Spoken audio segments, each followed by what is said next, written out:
Yes, Shankar Aiyar. Mr. Deputy Chairman, sir, I'm afraid the Honorable Minister is being extremely disingenuous in arguing before us that an act that was passed or a bill that was passed in the previous Lok Sabha is being brought back to us with some slight amendments. These are not slight amendments. The government have picked up an act that has absolutely nothing to do. Wait. No, then it should be here. Late amendment, I am not going to answer.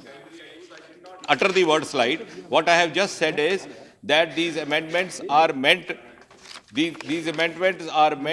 to include those areas which are to be kept outside the purview of the whistleblowers bill. And just for the reassurance of the honourable members, I said that by and large and virtually these are the same items included in the list which already exist in Section 8 of RTI Act. So government has not added any extra item. That's about all I say. Irrespective, sir, of the specific word that he's used, the fact of the matter is that he has tried to get the House... Give me 1 minute. Give me 1 minute. See, there is an amendment also from Mr. Hussain Delvai. That the amendment is that there is one amendment by Hussain Delvai for reference to the Whistleblowers Protection Bill 2015 as passed by Lok Sabha to a select committee of Rajya Sabha. Yes, you can move that amendment at this stage without, you can move that, that's all. Yeah, stand up and say. I move the bill. I move the amendment. Okay. Now, so the motion is already moved to send it to select committee. Now we will have discussion, please. Mr. Deputy Chairman, sir, irrespective of the specific word that the Honourable Minister may or may not have used, the fact of the matter is that he was attempting to give an impression to the House that there is not any major significant difference between the bill that was brought before Parliament in the last session, that is before in the Parliament that existed till May of 2014, but that with a few changes they brought it in, they've made it better than it was before. Their drafting is superior, their English is superior, and that we now, all we need to do is quickly pass the bill here. However, those who have studied this matter, those who are concerned with this matter, they have been raising outside of this House, in visits that they have made to us and in statements that they have made to the press, deep concerns about the kind of changes that are sought to be made. Most fundamentally, the change that is sought to be made is to bring into the Whistleblowers Protection Bill the provisions of the Right to Education Act. Now, kindly tell me, what could be the possible connection between issues relating to the right to education and issues relating to the whistleblowers protection? There's only one restriction, there's only one connection. That connection is that in the right to information, the right to education, we are seeking to place matters in the public domain. Here we are attempting to protect people who have information with them which could lead to the prosecution and conviction of people who have been given authority, be they ministers, be they civil servants. And in a situation where there is no connection between the kind of restrictions that might need to be placed on information that is given in the public domain, to try to link it to what we have here in this bill, which is to protect those who are putting themselves at risk in bringing to the attention of the authorities information that is vital to the integrity of this country, to the honesty of our administration, is completely ununderstandable. It is because there is this nefarious attempt that is being made that we are obliged, as it were, to bring up the motion that Sri Hassan Dalwai recently, just now, a few minutes ago, placed before us. The amendments that have been made by this government, claiming that they are incidental or minor, they've been drafted without any transparent consideration with the general public or stakeholders. It is true that when the previous bill was brought, it was referred to the select committee, and a number of people were enabled to go there and place their views before the committee. And the committee then reported on that basis back to Parliament. But here, a fundamental change is being made in the old bill, and no one's been consulted, except the government consulting with itself. Is this fair?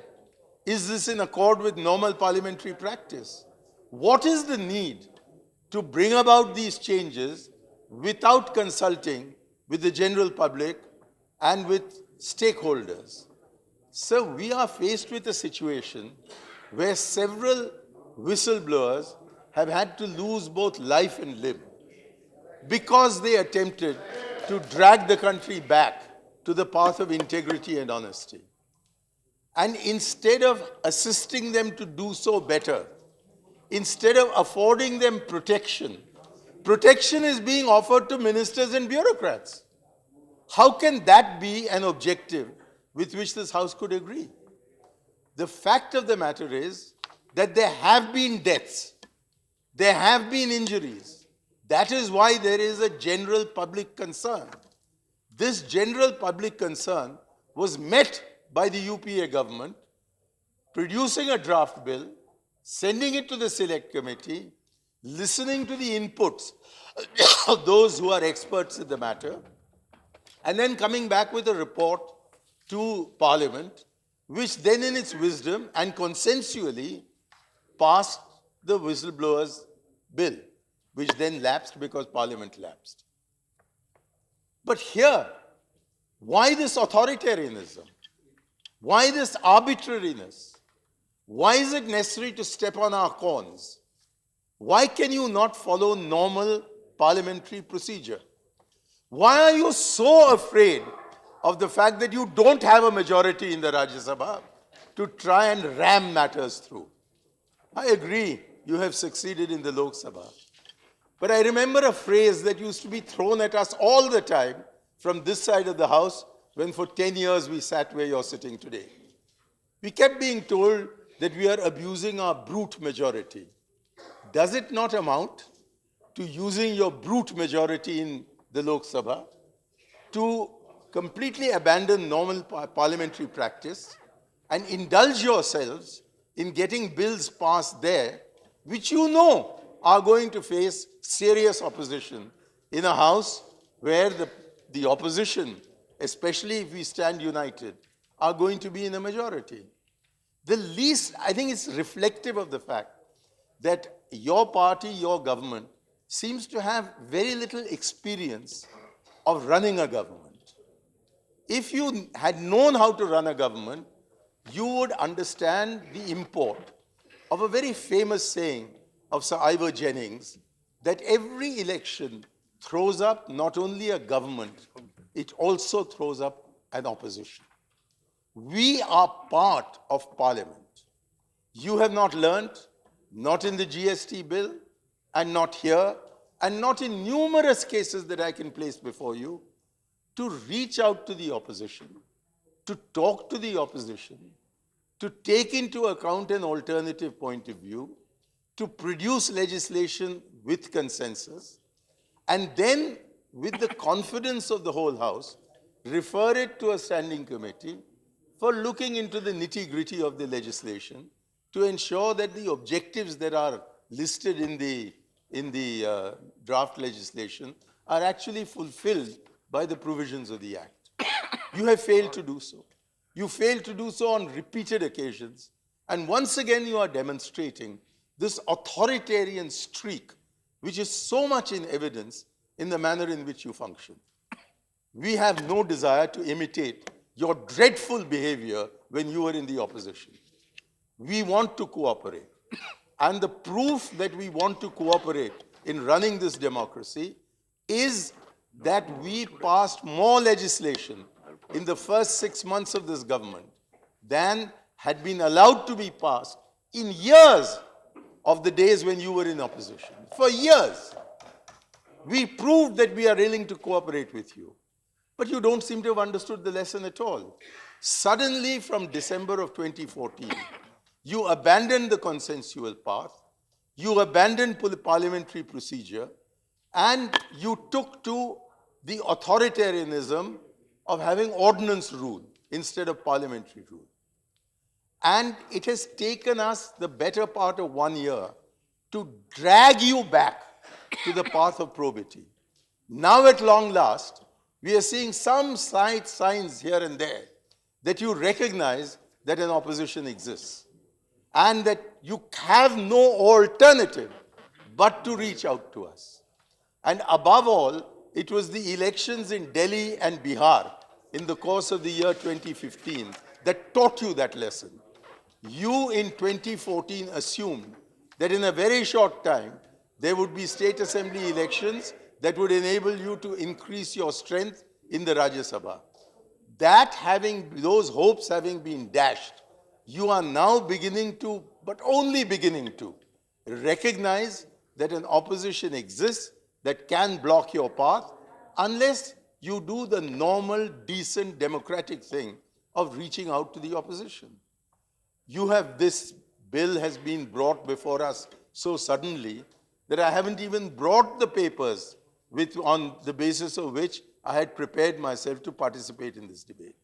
But I have nevertheless risen to speak because you have chosen, quite correctly, sir, to ask the Honorable Minister to speak.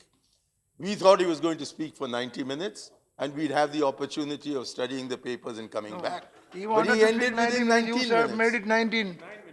You only made it 19. He wanted 90 speaks. So 90 but minutes. he, instead of speaking for 90 minutes, he's made it in 19 minutes.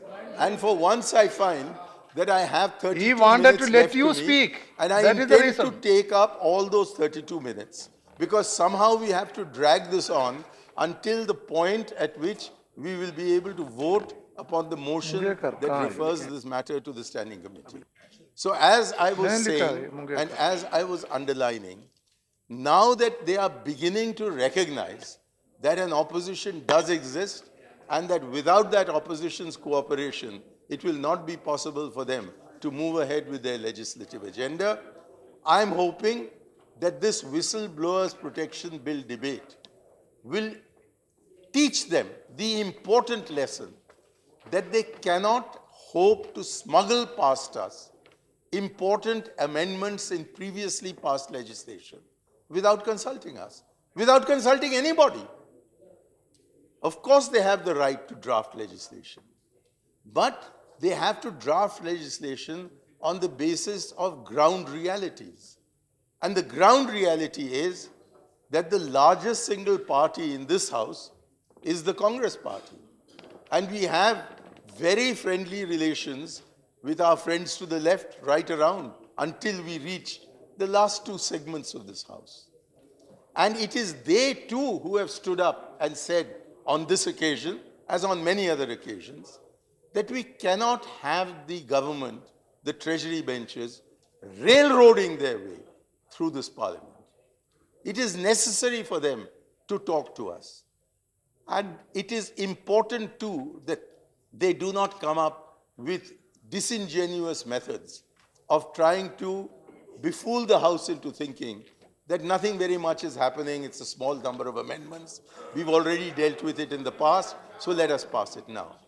On the contrary, the amendments that they have brought in have absolutely nothing to do with the question of the whistleblowers. If there was a connection between them, if there were an established nexus between them, then I could well understand that we can see it immediately and move ahead. But here, a completely irrelevant act's provisions have been bodily picked up and placed inside the whistleblower's bill with the ulterior motive of protecting ministers, public servants, as well as heads of public sector corporations. In other words, the amendments that have been brought are an attempt to undermine the whole purpose of the bill. Our purpose was to render everyone in authority vulnerable by saying that those who discover wrongdoing in their organizations are free and are encouraged to come before the authorities on the assurance that their identity will be protected, on the guarantee that they will not be exposed to danger to life and limb and property. That is a necessary condition for us to render our entire establishment accountable and responsible to the people, especially accountable and responsible for wrongdoing on their part. And here is a government which comes in with perfectly ready legislation which has only to be brought into effect and decides that instead of implementing the will of the last parliament, they will attempt to subvert the will of the last parliament through this parliament. I'm sorry, sir, you've been caught out. Those who are concerned with this act have been wandering around with little pieces of paper, meeting us, perhaps meeting you. And if they've not met you, that means your doors are not adequately open. They have come around completely in a non-partisan manner, not wishing to insert themselves into a battle between the opposition and the government, but to insert themselves into a battle between whistleblowers and those whose lives and careers are endangered in consequence of the whistleblowers' words and actions. And we are told that you bring in some other act, the provisions of whom should apply also over here. I've never heard of legislation taking place in such a manner. No consultations have been held with the general public. Therefore, going to the select committee at this stage is an indispensable necessity. Then there is such a wide range of exemptions, and they're all connected to something called national security. I know the BJP wishes to have a monopoly over patriotism, and that they are the ones who are most dedicated to the security of the nation. These are not claims that we are ready to accept. If there really were an issue of national security, then it has to be very specific. It has to be narrowed down to that. There have been so many scandals and alleged scandals in the defense sector. If you say that nothing that relates to the defense sector can have the whistle blown, then you're opening the doors to massive corruption. And you claim all this on the grounds that national security requires that nothing that is done by the Raksha Mantri or his subordinates can be brought within the domain of the Whistleblowers Protection Act.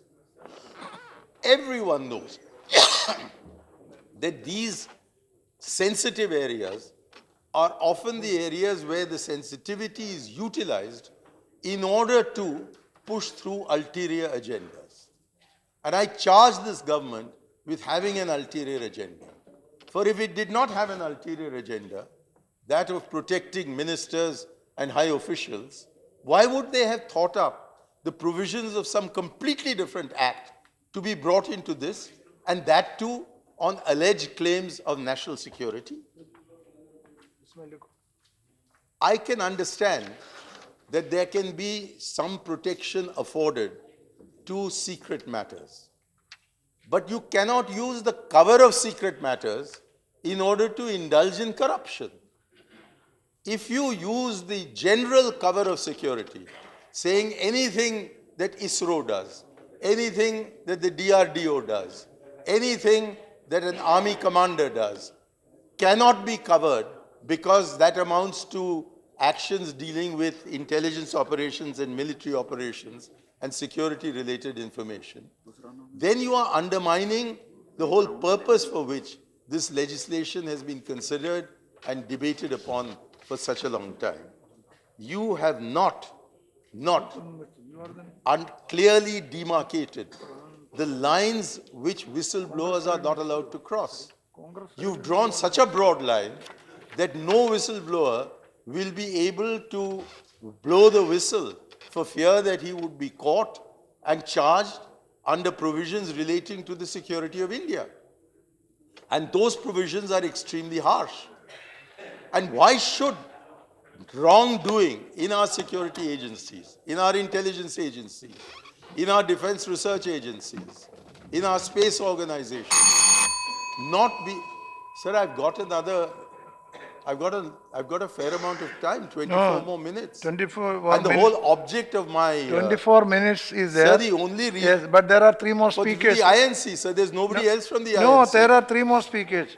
Ms. Sri, Who else from the INC Ms. is there? Sri, Hussain Dalwai, Sri Mungekar. 3 more. Mr. Dalwai has already moved. No, moved, but he can speak also. Yeah, he's most... How many minutes do you want? Eh? जिसकी copy हम लोग को मिली है Ah, एक select committee का resolution move है I will allow at the appropriate times.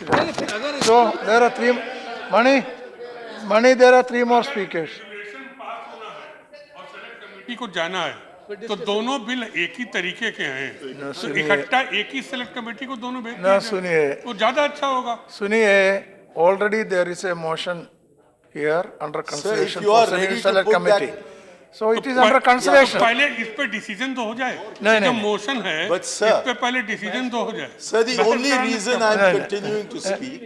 Both the are- only we are reason- discussing both. The only Then we will reason I'm decide. seeking your permission to speak is that you have said that this House will take up Nepal only at 4 p.m. Yeah, 4 p.m. Now, either you agree that we can move this motion straight away and get it voted upon and then suspend the House till 4 o'clock, or you allow me to drag this matter forward. No.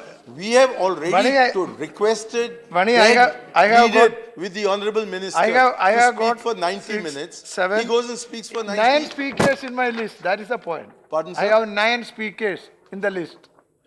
on the subject. That is the reason. All right, then give me another 5 minutes and I'll Okay, continue. take another 5 minutes. Take another 5 minutes. All right, if there are so many speakers still waiting and we can carry the matter through Yeah. till 4 o'clock, Yeah, well yeah. and good. So then I will attempt to be a little more succinct now than I have been so far. I want to underline to the Honorable Minister that between 2010 and 2014, according to a report in the Economic Times, no less than 30 whistleblowers have been killed. They've been physically eliminated. Now, when people are being killed for blowing the whistle, instead of protecting them, you're protecting ministers and high officials. And why is it necessary to do so when not this parliament, but the previous parliament has considered all these issues and come to a considered decision? Just bring that bill back if you need to, and we will immediately agree to its being passed. But if you bring in such serious amendments, then there is no alternative to the House giving its full support to the motion that has been moved by Shri Hussain Dalwai. Also, we need a foundational principle. We need a foundational principle that all whistleblowers, irrespective of the sector in which they blow the whistle, and irrespective of the person against whom the whistle is blown, shall be subject to the protection of the law. You have made so many exemptions that before a whistleblower starts blowing the whistle, he has to become a constitutional expert. Whistleblowers are often small men who have courage, the courage to be able to see that their own bosses or others working, seniors working in their organization are up to no good. And it is only on that basis that they have a dedication to morality, that they have a dedication to good sense, that they come up and at great risk to themselves, to their professional lives, to their physical lives, they reveal what has been happening. And instead of expanding the ambit in which these brave whistleblowers can speak up and not fear being killed as those 30 people were killed, you are narrowing the ambit. and creating so many exemptions, I think you have 10 exemptions altogether, that render this a toothless bill. Now, I do not know why the RTI language should be followed. The RTI language relates to the right to place information that is in the files of the government in the public domain. This legislation or this draft legislation relates to protecting people who reveal wrongdoing. How can the revealing of the wrongdoing be connected with information that is being put in the public domain? Those who are blowing the whistle do so at great risk to themselves to specific authorities who are charged with vigilance, who are charged with preventing corruption, who are charged, as you are, with running an honest administration. It is these people who need to be protected and not the wrongdoers. Your bill is aimed at protecting wrongdoers. It is therefore unacceptable to our side. I plead that Ms. Shri Hussain Dalwai's amendment, this motion, be passed unanimously by this House and the matter be taken up in the Standing Committee. Thank you. Thank you, Sri Manishankar Aiyar. श्रीमंत गुबानी मंत्री जी बता रहे थे कि RTI act जो है उसके section 5 को amend करके इस एक्ट को बनाया गया है। इसके मतलब आरटीआई एक्टिविस्ट को आप प्रोटेक्शन के लिए ये कर रहे हैं और इसमें तो डिफेंस तक के सीक्रेट लेने का अधिकार मिल जाएगा। Yes. जो ये बिल आया है तो श्री भूपेंद्र यादव, मैं चाहता हूं कि जो ये सेनेट कमेटी का प्रस्ताव आया है, पहले सेनेट कमेटी प्रस्ताव पे आप हाउस की राय ले लीजिए। नरेश जी, Deputy सेलेक्ट कमेटी के लिए लोग सुनो, सेलेक्ट कमेटी के लिए Hussain Dalwai has moved an amendment. So when amendment is taken up, that will be taken up. I cannot take it an amendment now. नहीं, क्यों पहले सेलेक्ट कमेटी का तो पहले भी ले सकते हैं, अमेंडमेंट के साथ क्यों लेंगे? अमेंडमेंट तो लास्ट में लिए, It has come as an amendment. Amendment तो लास्ट में लिए It has come as an amendment. हमारा कहना है जो पहला बिल आपने दे दिया ठीक सेलेक्ट है, कमेटी को, ठीक तो है। ये भी दूसरा दे दीजिए। But क्यों इतने he हरी has में, moved an amendment. क्यों इतने जल्दी में ये लिस्ट में इनको पास ही समझ लें। इनको कोटा अपना दिखाना है सरकार को, प्रधानमंत्री जी को जाके इन्हें दिखाना है कि हमने इतने बिल राज्यसभा से पास करा लिए, तो उसको गिनती में डालने दिखाते जाके। लेकिन शिवन बहुत जल्दी नहीं, बहुत जल्दी ठीक नहीं है। Deputy Chairman, sir, ये बड़े सेंसिटिव इशू है। I am only saying the Misra ji, I am only saying the procedural aspect of it. See, as far as let me complete. Let me explain. I have no problem. I can now Naresh ji, let me explain. are with them. No, that is correct. But I am only explaining the position. I have no problem. But kindly listen to me. See, yes, you are saying it because in the previous bill, we immediately allowed to move the motion of select committee, ask the government to bring it. That is correct. Here what happened is that the motion was moved by the minister, and what motion moved by Hussain Dalwa is an amendment. Of course, the amendment contains to send it select committee. Now let me complete. Let me complete. Now let me complete. No, listen. I will tell you the way out. I will tell you the way out if you want. Now, it's an amendment.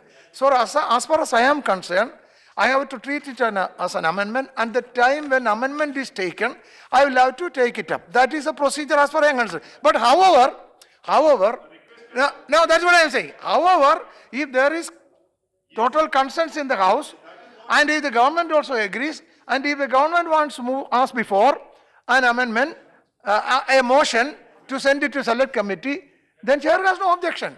You are suggesting that. That is what the government to say. Procedure नहीं कि सदन सरकार पे चलेगा। अगर सरकार नहीं राजी है तो हमारा मोशन ही नहीं आएगा। आपका मोशन है अमेंडमेंट, मोशन जो आया, आपका मोशन अमेंडमेंट है, that will be put into vote. आप रूल्स पढ़ लीजिए। हाँ, रूल पढ़ो। कौन सी रूल है बताइए? अमेंडमेंट के लिए अलग दिए हैं, अमेंडमेंट के लिए अलग दिए। Let me listen to the minister. आप रूल बताइए। Deputy Chairman, let me request the government. Let me request the government, that is a very important bill, and as such we are not against this bill, but it's a bill which is going to have far-reaching consequences, and the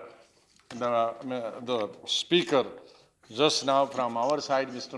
Shankar Aiyar, has raised a number of points, and which is the concern of the entire House. So my submission to the Honorable Minister should be that let both these bills go to the select committee, and it can be even one select committee. You may not constitute two select committees, because by and large they are totally interlinked.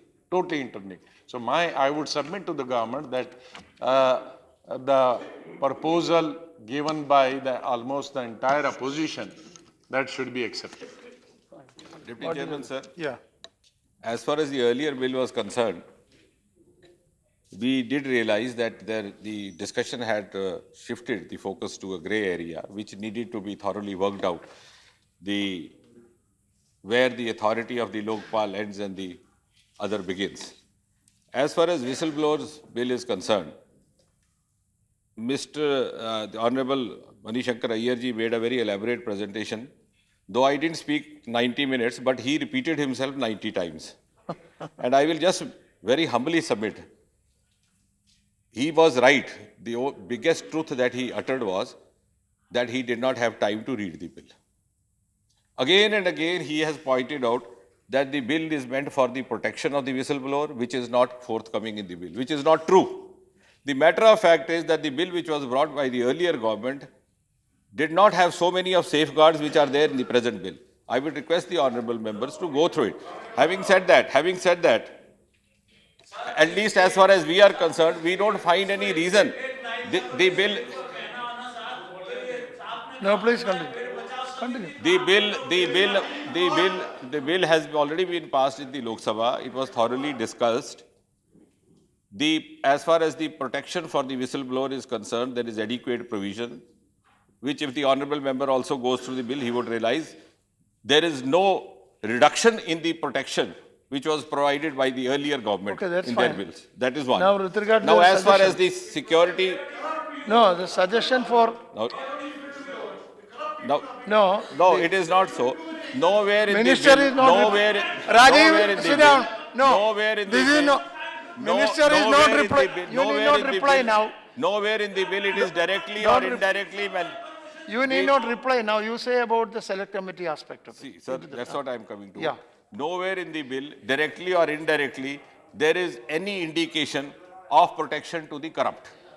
The only three words have been used.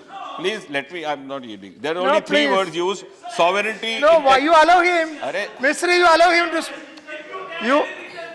Mistry, you allow. Why do you intervene? He is not yielding. I have allowed him. Sit There are down. only Rajiv, sit down. There are only I have allowed the minister. There are precisely only three words used: sovereignty, integrity, and security. And what Please. the House is expected to discuss, and we welcome the suggestion, is Okay. whether you don't want to have the safeguards pertaining to that. That's about all. Where does it imply that the whistleblower Okay, will not let be us given not- protection? Now, please. So at least as far as we are concerned, we don't find any issues for the select committee. That is my submission. So you don't agree. That means proceed.